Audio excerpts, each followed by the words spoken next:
We're the co-creators of Muses, a museum theater experience, and we'd like to thank you for coming today. So just a bit of background on this project before we begin. Museum theater is a theatrical term, and it is used to enhance public knowledge and interest of a museum or a museum's exhibit. So this project is directly tied with women's surrealism and abstraction, which is an exhibit that you were able to walk through before this performance.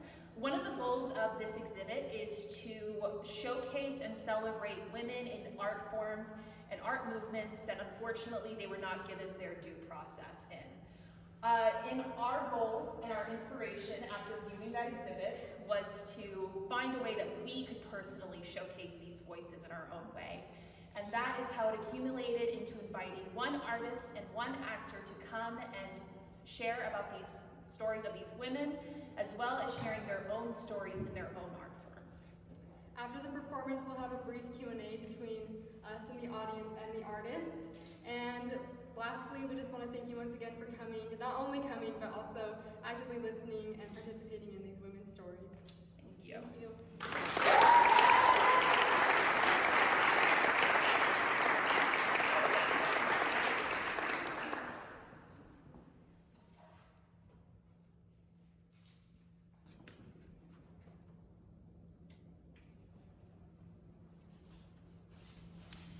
Andre Breton, the author of Manifesto of Surrealism, once said, "The problem of woman is the most marvelous and disturbing problem in all the world." Pablo Picasso said, "Women are either goddesses or doormats." Who are some of the people you think of when I say influential people in surrealism? You might have thought of Pablo Picasso, Max Ernst, Man Ray, right? Okay, well, who do you think of when I say influential women in surrealism? Dora Maar, the muse to Picasso's piece, The Weeping Woman. Oh, there's Lee Miller, the muse of Man Ray. There's also Lenora Carrington, the muse of Max Ernst. All of them are praised as the muses for these world-renowned surrealist artists, but never quite as revered for their own work. The surrealist art movement was created post-World War I. It asks its creators to analyze the human experience through art, writing, and photography. The individuals that participated in this movement created works of art that were still admired and studied today. Unfortunately, though, it is much more common for male artists to be recognized for their part in this movement. This doesn't mean this movement was absolutely void of women. It's just that their perspectives and creativity were not listened to. Their work was based almost exclusively on their appearance. It was not accidental that women were sidelined in this movement. The surrealist art movement is infamously known for being a boys' club in its prime. This left talented female artists historically categorized as muses instead of artists. The practice of artists using muses to influence their art is nothing new. The faces and bodies of women have inspired some of the most renowned paintings in history. The Kiss by Gustav Klimt, Girl with a Pearl Earring by Johannes Vermeer, and of course, Mona Lisa by Leonardo da Vinci. You know their faces, but not many know these muses' real identities. Because of this, it seems that the most influential women in art have been created by men. This leaves the historical narrative of art forms like surrealism incomplete. Women were creating throughout the surrealist movement, even though many of the leaders of the movement tried to keep them from being recognized as artists. Even with this obstacle, their work as the artists helped shape surrealism. Lee Miller is just one example. Miller was a surrealistic photographer, and she rediscovered the photographic technique of solarization. Solarization is the practice of purposely introducing an undeveloped photo to extreme overexposure. The method was first discovered by Louis Daguerre in the 1800s, but it fell out of practice for decades until Miller. She would say that she discovered this technique by mistake. While developing a photograph in a dark room, a mouse ran over her foot. When she turned on the light, she thought she ruined the photo, but instead she created an entirely new kind of photograph. Because of Miller's findings, Solarization became a staple in several surrealist photographer styles. One of the photographers was Man Ray. Though Miller rediscovered this method, it was Ray, a man, who was praised for it. Ray showcased Miller's method, her image, but never her voice for his own gain. When you research who rediscovered solarization, Ray is always the first to be mentioned. Some don't even mention Miller at all. A large portion of surrealist art from the beginning of the movement focused on how men viewed women, especially how they viewed their femininity. Femininity in the male gaze of surrealism has been categorized as erotic, a mystery, and something that is fundamentally tragic. Femininity can be more than these things. It can be beastly, it can be grotesque. It cannot be explored if women's voices are not showcased in this art form. Though femininity was defined by men in this movement, many of the female artists of surrealism took it back. Artists like Merritt Oppenheim, Lee Miller, Lenora Carrington, and many more created self-portraits that pushed against the objectification of women in this art form. These women made the art of self-portraits entirely something of their own. With these portraits, they were able to explore their own self-identity unaltered by the male gaze. It wasn't just self-portraits. Merritt Oppenheim was known for her fur-covered dishware. With just a saucer, a teacup, and a spoon, her career took off at just 23 years old. This art piece, entitled Object, grew in popularity overnight. It was part of the first Surrealist exhibition held at New York's Modern Museum of Art. In fact, she is the only woman mentioned in the museum's list of 16 artists associated with the term Surrealism. The art she created explored the phenomenon of society's interest in the female body. Merritt Oppenheim's work was so admired that people often thought the artist was Mr. Oppenheim, because female surrealist artists were so unknown to the public. Though Merritt had great success in her career, many of her fellow female artists were not given the same recognition for their own work. Many times throughout history, it has been documented that the relationship between muse and artist could be disparaging, to say the least. Some surrealist artists were not public about their treatment of their muses, but some, like Pablo Picasso, were very open. He once said, "Each time I leave a woman, I shall burn her. Destroy the past she represents."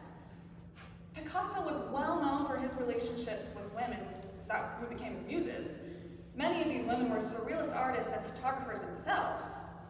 They were individuals with lives of their own, but as soon as they were labeled as the muse for someone else, their life became a part of another story.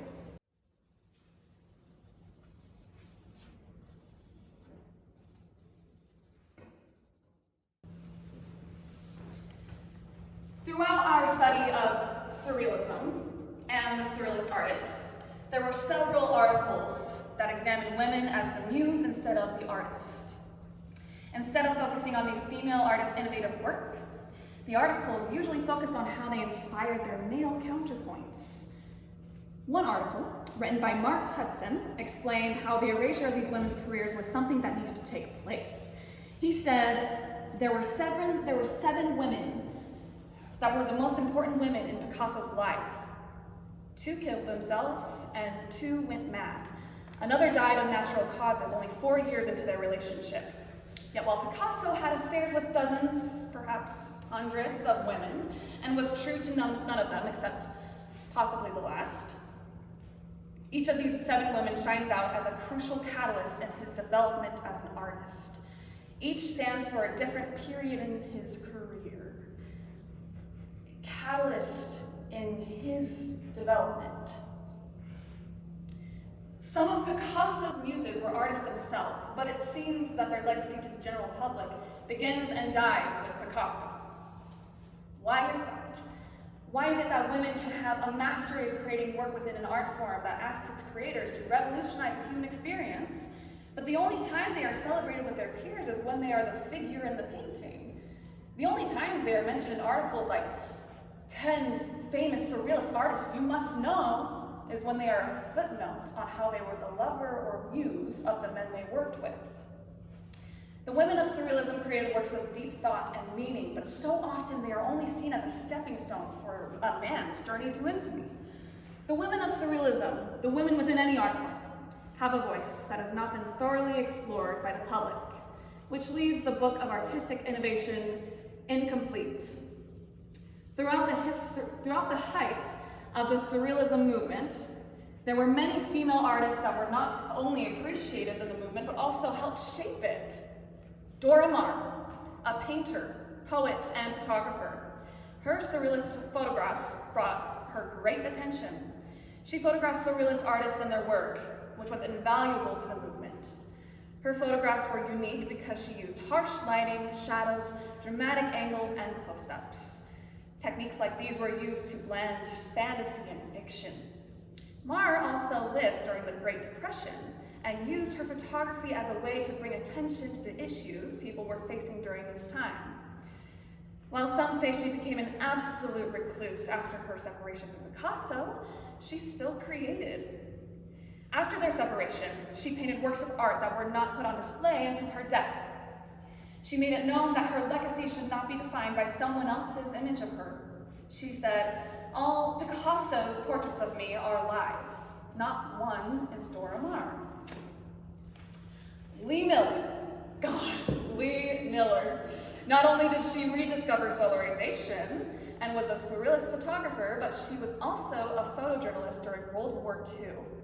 During the war, she became one of just 4 women photographers that were given the title of an official war correspondent with the US Armed Forces. Her photos were used as evidence of the horrors happening in Nazi concentration camps. She sent photos back to the home front with the message, "I implore you to believe this is true," in a telegram. In response, Vogue printed Miller's photos with the written message, "Believe it." As an artist, Miller received hardly any recognition for her artwork. This changed after her son uncovered a vast archive of his late mother's work in an attic. A foundation was created in Miller's name in 2013, and she started to gain recognition ever since. She once said, "I would rather take a photograph than be one." Lenora Carrington, as a painter, worked to deconstruct the male surrealistic view of female sexuality. She encompassed her life in art. When she had 2 children, the images she painted depicted motherhood mixed with sorcery. She was inspired by things like alchemy and magic, which is evident in her work. She also had a great love for animals and used them in many of her pieces that she created. Her most famous self-portrait, titled "The Inn of the Dawn Horse," includes 2 horses and a hyena. Her work did not stop at painting. Carrington also wrote short stories. She was a founding member of the 1970s women's liberation movement in Mexico.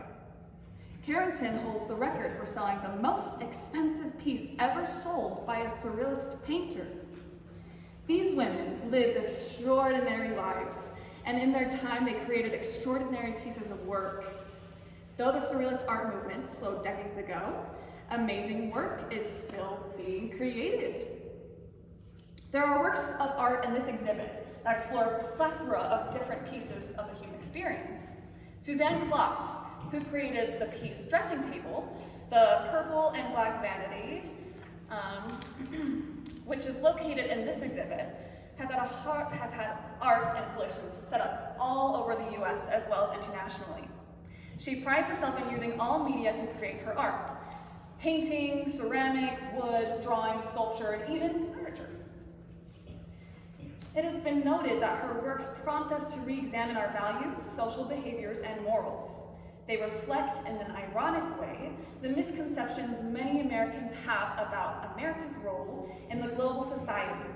Her exhibitions seek to create awareness and dialogue about human rights abuses, examine the impact of military invasion and occupation, and explore the often complicated relationships between social and personal accountability and power.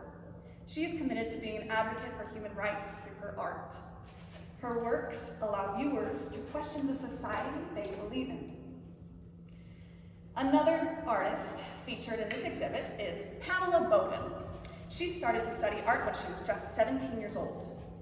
Pamela created sculptures using natural materials to portray surreal landscapes, birds and animals invoking the sense of motion. Pamela's sculpture titled The Magician's Castle was created in 1950. Pamela was known for her surrealistic imagery and the wood sculptures that she mastered throughout her life. She was involved in creating surrealist exhibitions like Expoem, Escultura e Pintura. In 1940, that exhibit was a key moment in the modernism art movement in Portugal.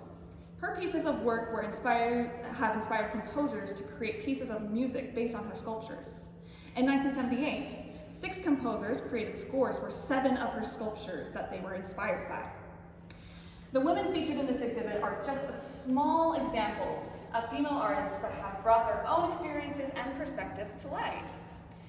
Though it is important to understand and admire the artists that are gone, it is also crucial to look to the future. Fortunately, many of the women in this exhibit have taken action, not only as artists, but as educators as well. One artist, Judy Chicago, took on this action. She taught at California State University, Fresno. While there, she created the Feminist Art Program in 1970. This program was meant to engage female students in creating artwork that represented the female experience and women's history. Her work and the feminist education has inspired much of her artwork to this day. One of Judy's most well-known pieces of art is titled The Dinner Party. Judy used materials that had traditionally been associated with women's crafts to design and create the plate settings. This included painting, weaving, and embroidery. She actually had a collaboration with Dior to design a fashion runway where she created a sculpture called the Female Divine. On this runway, she had banners embroidered with the words, "What if woman ruled the world?" There are so many women who have gone unrecognized in this movement, and many of them are featured in this exhibit. Jane Catley, whose work focuses on the human impact on the ecosystem, explores how everything in nature is connected. Edith Coleman, who morphs words into shapes, patterns, and images. The words incorporated into her work are personally important to her, and many convey messages about social and political issues. Sarah Perry, her sculptures are composed of old objects she found in nature. When she finds these objects, they are dead and lifeless, and sees her role as an artist to bring these objects back to life as a form of resurrection. Joyce Kozloff was involved in the feminist and art movement in New York City and LA. She is a founding member of the LA Council of Women Artists, which advocated for more female art representation locally. Dora Bothwell, whose sculptures were shown in the first Surrealist show in Lisbon. Her work was a key development for modernism in Portugal. If these are only a few of the women who have gone unrecognized for their accomplishments, imagine how many more women still have not been able to have their voices be heard. It's exhibits like these that give us an opportunity to not only view these women's art, but to understand their stories.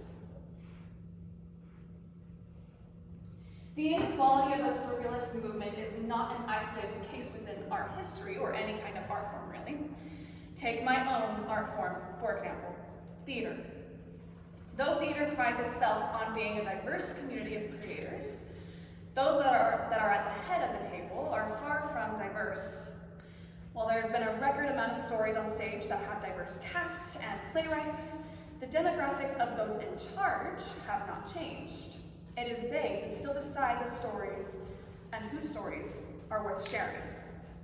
In the 2018-2019 Broadway season, out of the 34 productions showing, 7 shows had absolutely no women on the production team. This includes directors, choreographers, playwrights, or any designer head. Out of the remaining 27 productions, only 6 shows had 50% or more women in these roles.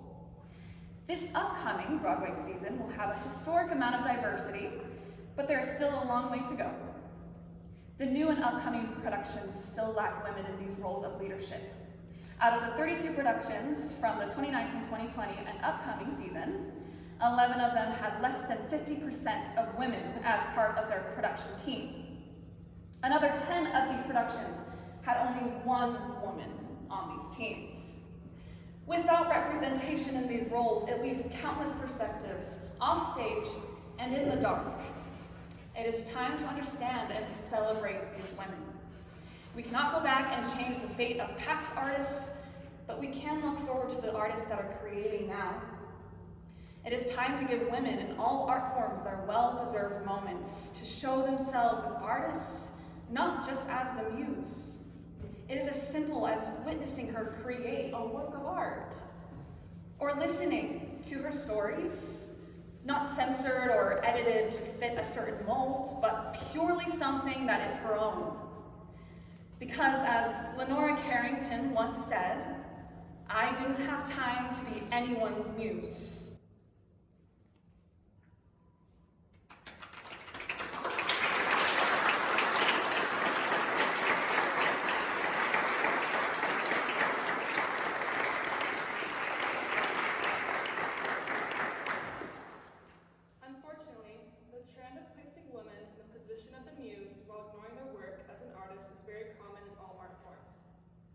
We wanted to take a moment for us, the artists, to bring our experience from our own art forms.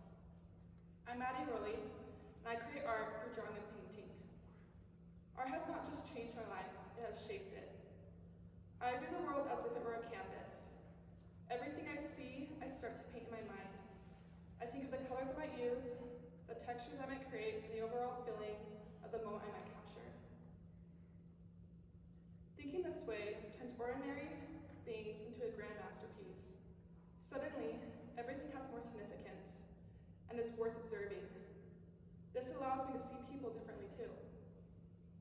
I love to paint people. It never ceases to amaze me how unique and stunning each person is. I wish I could paint everyone I see because to some extent, I get to know them. I get to see the tiny details of their face, the things you do not notice right away. I have learned that each person is a work of art and should be treated as such. When I think of people who have supported my art and I think of my parents, professors, and fellow classmates. Without them, I wouldn't be where I am today. Most of my classmates are also women artists who create art that inspires me and keeps me motivated to continue creating. They give insightful feedback that I would not receive otherwise outside the classroom. I've always been interested in artwork that displays women in power. In artwork, the media, movies, and advertisements, women are often viewed through the male gaze. The male gaze is viewing women from the male perspective and often looking at them as sexual objects. As an artist, I wanted to challenge this perspective. One of my recent projects in the past year was creating portraits of women from Greek mythology. Art that displays women from ancient Greece often sexualized women and came from the male perspective. For this project, I wanted to create a series of work where women are projected in the way they want to be seen. I have focused greatly on their gaze. I want the viewer to feel like the women are observing them as much as they are observing the women. In this piece, I have painted a portrait of Bailee, who is also an artist and creator. My drawings and paintings display women who demand respect, are intimidating, and have a strong presence. They demand to be seen as the strong women they are, rather than the sexual objects they are often told to be. Bailee also strives to display this through her own art. As a woman, I am grateful that I'm able to tell my story through art. It empowers me, and I hope it does the same for other women as well.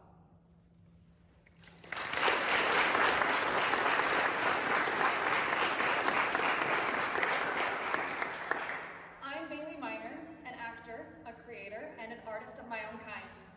I've been involved in the arts ever since I can remember. While the arts have been ingrained in my life since forever, I had other influences inspire my creativity and challenge me to become better. When I look back, I noticed how most of these influences involve women. It was women I looked up to and strived to be as an up-and-coming artist. These artists began to define what being an artist looked like to me, and they helped pave the way for future artists to venture and succeed. But their journey was far from easy. These women had to endure a lot to get us to where we are today. This journey of becoming an artist has proven to be more difficult than expected. There are certain expectations set upon female artists, a certain beauty standard. I think people assume as a female actor you have to have the looks for it or be pretty enough for it, or perhaps they assume that all we have to offer the world is the way we look. I don't say this out of vanity. This is merely an observation of the way I've been treated as well as the others around me. Call it what you will, pretty privilege or lucky, but what I do and who I am has nothing to do with how I look. Acting is not about the way it looks, it's about the way it feels. If acting is about outward appearance, tell me why I have a voice that can be heard, and a body that can move, and a mind that can imagine, and a heart that can feel. I am a being, I exist. My art is not to be merely observed, and it's not to be put on a beauty scale. It's to be felt. I choose to surround myself with other uplifting actors and mentors of any gender who see this part of myself and who wish to see me succeed. The muses of art from the past have unfortunately fallen victim to its creator. I choose to use these strong relationships I've built as my personal muse by finding inspiration within the people closest to me, simply because of who they are and not how they look. I'm inspired by the way they make me feel.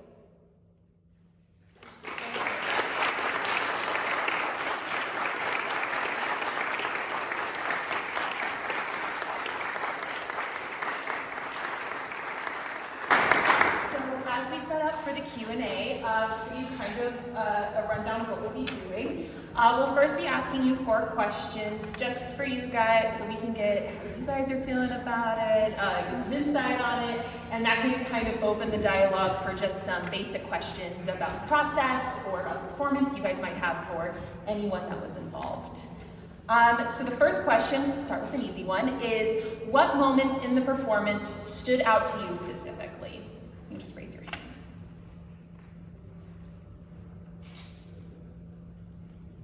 Yes, Joe. I think the very beginning when Bailee began to speak, and then I'm sorry, I don't know your Maddy. name. Maddy. Oh, this is Bailee and this is Maddy. Sorry. Maddy immediately began painting, and the painting was not just a visual aspect. It was audible, it was visible, it was physical. It had so many other things to add to a performance than just appearing. Great, thank you. I think throughout the whole piece, and especially towards the end with Bailee's last comment about the conversation about muses being merely looked at on a beauty scale, when art and everything that people represent in everyday lives are, people and women have voices, they have hearts that feel, and everything that everyone does and everything that women do is meant to be felt. And in art, you know, like this painting I'm writing, beautifully true, I feel that, I feel Bailee's gaze in the eyes, it's very beautiful, and so that really stood out to me, that things are not meant to be, it's not, beauty scale is very, it doesn't create depth or feeling, and that's a very powerful message, so thank you. Thank you, Levi. Move on. All right. Were there moments that made you reflect on your own art forms or communities? Yes.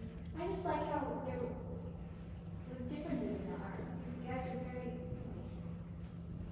involved artists, but in your own form. And I like how I feel like there's some support between each other, like little nods and sort of things. And that just made me think about how we can support other communities as well as our own community. Yeah, I love that. That was one of our goals with this project, is to kind of blend communities together because we often see them as separate. So thank you for sharing that.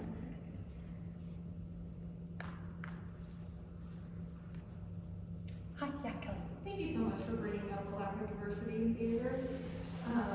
It's rather disappointing that it's 2021 and we still are fighting and clawing for any kind of representation. It's starting at the top with Broadway. So I appreciate that was part of this experience. Absolutely. in this process. We first just looked at the 2018-2019 season and we're like, well, the diversity's gotten so much better. And then we looked at it and unfortunately it hasn't. And we really wanted to showcase that because that's our art forms. And so it's important to us to understand all the lack of diversity in every art form that we come into contact with. Thank you. And then our third question is, this is kind of, raise your hand. Raise your hand if you are familiar with the surrealistic art movement or surrealistic art in general. Great. After this performance, did this affect your view or give you new insight on this? And if you would like to comment on that, we would love to hear about it. Yeah, go ahead.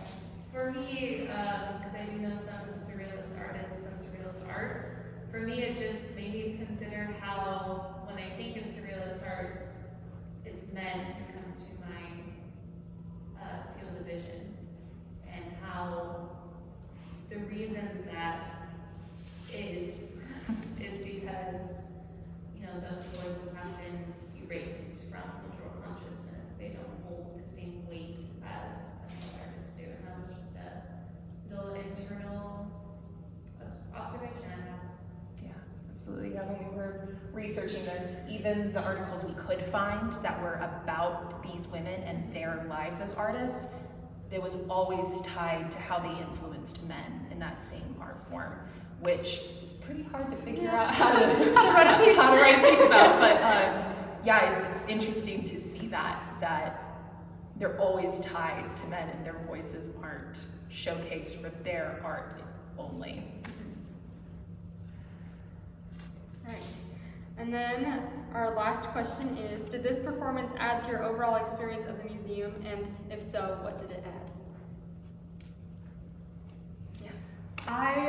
I'm fairly familiar with a lot of the exhibits because I've been in here a lot, and I really enjoyed the section where you were mentioning, Bailee, all of the specific artists and the ones that are here, and it was like, oh, I think I know which one that is. I think I know which piece that is, and that was just really cool to be able to. It felt more, I don't know, something about knowing the names and having them spoken was really cool. Thank you.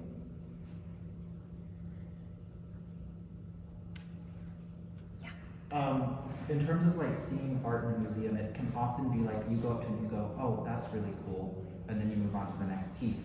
Seeing, it was Maddy, right? Yeah. Seeing Maddy create the art in the background while Bailee was speaking about it, it was like, these pieces take a long time to make. Like, it's not just, oh, that's cool, and then you move on. Like, there's so much work put into it, and put a lot more perspective into how long that it took for all of this stuff to be made.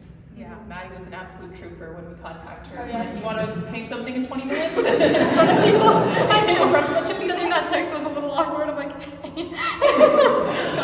got a question.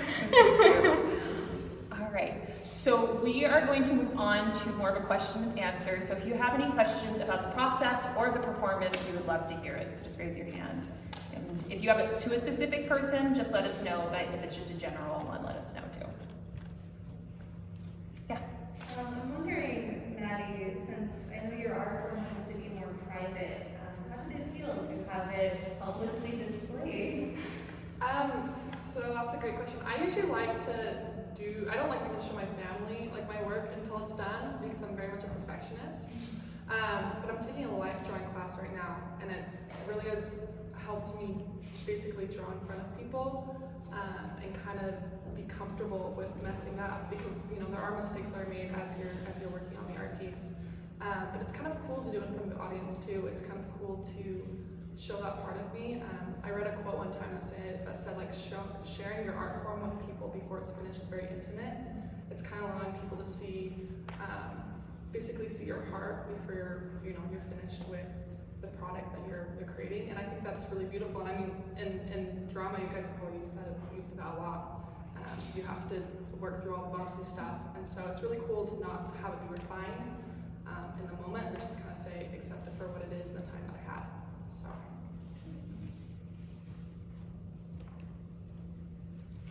Maybe Elise, what sparked this idea for you? What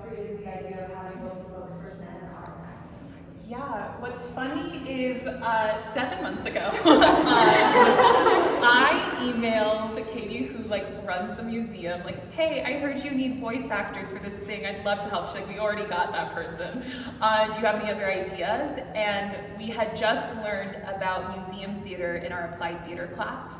And I love museums and I love theater. And so it's perfect. And so I had already known about the women. I've already looked at the exhibit before, and I was immediately drawn to that because of the lack of diversity in so many different art forms, and unfortunately our own. So I wanted to see how I could relate that to our own experiences. And then Elise was amazing, and I sent her a very random text if she wanted to be a part of this with me. And I said, of course. It was so cool. Yeah, Megan basically, she's the one who had the idea, and I came along for the ride. And the decision to have both an actor and an artist performing at the same time was, the museum creates a platform to show these artists' work, and I wanted to showcase that in 20 minutes. And I think that's not something you see a lot, two artists creating in front of you. And unfortunately, I haven't been able to really interact with the art department as much at this school, so this was a great crash course into working with the art department. Yeah. How did you go about choosing the picture that would be used in the painting? Yeah, so that was something I was trying to figure out. Obviously, I love to paint people. That was something that I was trying to figure out. And at first I said, well, I want to paint Elise or Megan so they can be kind of a part of it. And then we said, why don't we paint Bailee, as she's also doing her art form, which I really liked the idea because it kind of just connected us a little bit more in the process. So that was kind of why we came to that conclusion. Yeah.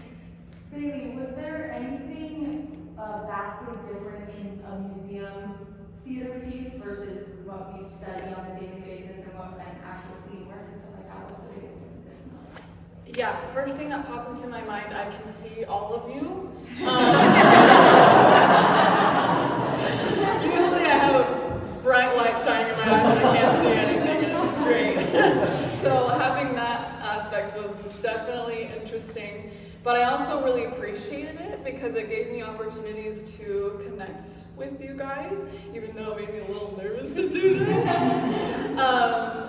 But that's kind of why we do it. That's why it's not just regular theater, it's museum theater.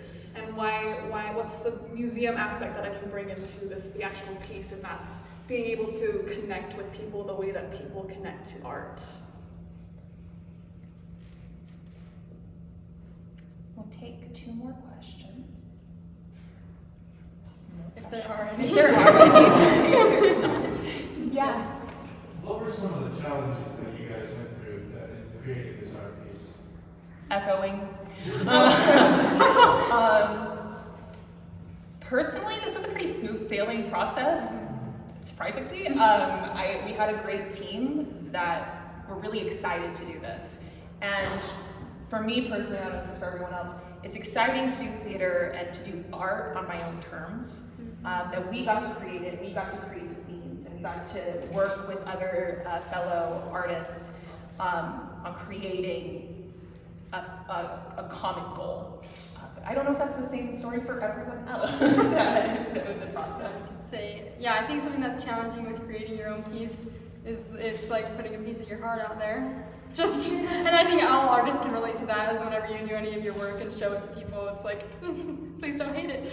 So that was the biggest thing, is just, me and Megan just kept saying, this is for us, and that's amazing. So yeah, we tried to just make it something that we were proud of ourselves. So that's the process for you guys. I really appreciated the collaborative aspect. I wasn't quite sure when you first approached me about this project if it was going to be kind of, okay, you're just going to go for it. But we ended up being able to have our own stories be heard, and we got to incorporate a few of our different ideas into the process, which I think was really cool. So like you were saying, it got to be our own. It wasn't just something that, this is something somebody else created, which I'm very happy to be doing. I want to preface that. But it was a really cool experience to have something so new as to being part of the creative process.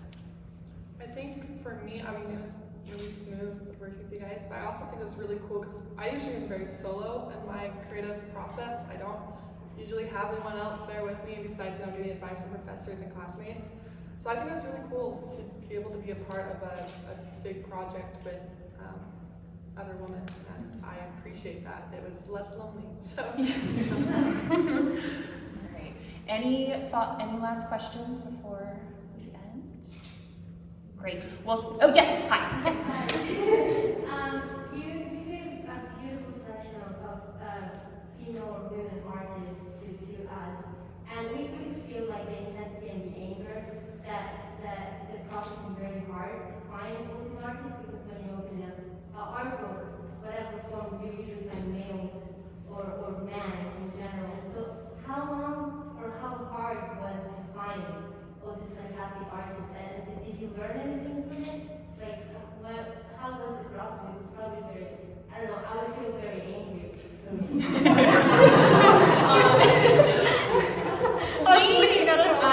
Yeah, like 12 o'clock at night in the library, you're just going like, why? There was actually a moment right before we had a class, we were together, that we were looking at different articles, and there was that section about Picasso and his muses and their life, and how many of them had untimely deaths or very unfortunate lives. And I just remember that anger that I felt, that not only of the fact of these women's lives, but also that this author said it had to happen for Picasso to be who he was. And I just like, these women had such amazing lives and had such amazing work, but their suffering is seen as like their most important piece to really all art in general, because it helped a man get to where he needed to be.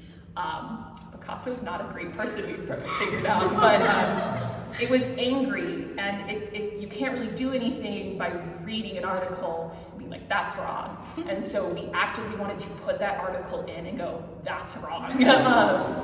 So it was a very frustrating process, but also when we did find those articles about how amazing some of these women's lives were, because we first learned how awful their lives were, but then we learned of their amazing work, especially Lee Miller. And so it was heartwarming, but also we had to take breaks. Yeah. I will say also, a majority of the artists that were mentioned in the piece are from the exhibit. So I just basically took my virtual tour over and over again. Oh yeah, it's a virtual tour. If you guys want to look at this again, and not if y'all want to come here. I know exactly. So, and just look at their names. So a lot of these names will not come up when you search Surrealist artists, like not at all. But if you search them individually, I was able to find bits and pieces of information that could come together. Yes, hi. This is my dad. Hi. Anyway, the information was really good. I almost think it would be a good documentary on Hulu or something for me. I think it's just interesting that, but you know, I'm never going to spend the time to do the research, but if someone were to create a book or a documentary and show it on a, you know, on Hulu or something like that, I think a lot of people would sit down and watch it and learn just a lot more than they've heard about the subject. Thank you. If someone wants to fund that, more than willing to be a part of that. Yeah, it's kind of this process. It first started as like, this would be a cool idea, and we became so invested in these women's lives. And so really, I implore you all to not even just your own art forms, but other art forms as well, is learn about artists that you don't really hear about as much, because there is so much out there. Google it, it's great. Yeah. Just an interesting fact, it wasn't until 1970 that women were accepted into symphony orchestras. So it's not just you guys, it's broad. Yes. You know, so I think that was very interesting. I know, What it's you've interesting. done enlightened us. I know, it's interesting that like in any art form at all, like music, I love how you brought that up. It's just, yeah, everywhere. And what's important that we had to learn is don't just talk about how unfortunate some parts of their life were. It's to celebrate what they did in their own art forms. So yes, thank you. Thank you all so much for coming. We really do appreciate it. Thanks.